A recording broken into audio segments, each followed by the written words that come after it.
In this position, the white player can actually draw the game.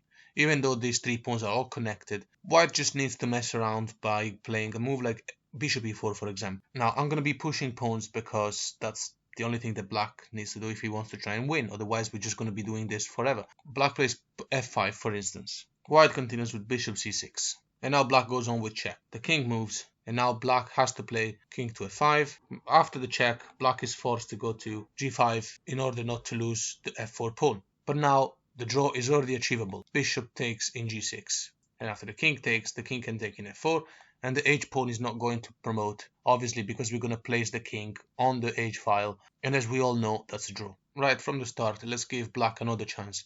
After bishop e4 and f5, bishop c6. Let's say black continues with the pawn in h5. White continues with bishop d5. So we're messing around. I mean, it's just hanging around the diagonal until the time we can do the right sacrifice. Black gives a check, king moves to f3, and black pushes the pawn in h4. We haven't seen this scenario. Okay, bishop e6, stopping an attempt of reaching h3 by the black pawn. And the king can also not really move anywhere.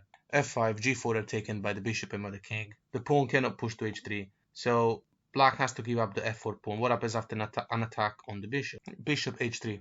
Very simple. And now king g5 will just lead to repetition. So let's try king e5. Bishop d7. Going on the diagonal. Basically, this bishop can be in the square g4. And the g6 pawn can never really go through. Let's make an example. g5. Bishop g4. And this is a reverse pyramid that can never advance. Let's give black the last chance. So after bishop e4 and f5 and the bishop goes to c6, what happens if the king goes back and the black player wants to prepare the pawns to just go like this without creating some silly shapes? So now white continues with bishop to e8 and after g5, bishop to h5. Now the pawn cannot push because you can just take it, right? And after take, you can take, and this pawn is not going to promote. So what to do for black? Okay, let's say black, well, giving a check creates a situation where the black player can never advance the pawns. Now king to f3, and this bishop controls the light diagonal, so these pawns can never push. King going to f5 will be met with a check, so the king will have to go backwards. Let's say king to g6,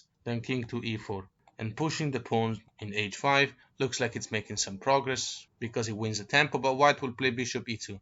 Okay, black cannot push g4 because it will lose f4 and then white will sacrifice the bishop. So what to play now? Either black will play a reverse pyramid, these 3 pawns that look like this, and then you can place the bishop in g4, or black will have to move the king, or let's say king f6, but then you can take the pawn in h5. And if the king goes to h6, king to f5, and we should win the g5 pawn. If black pushes us, you can sacrifice.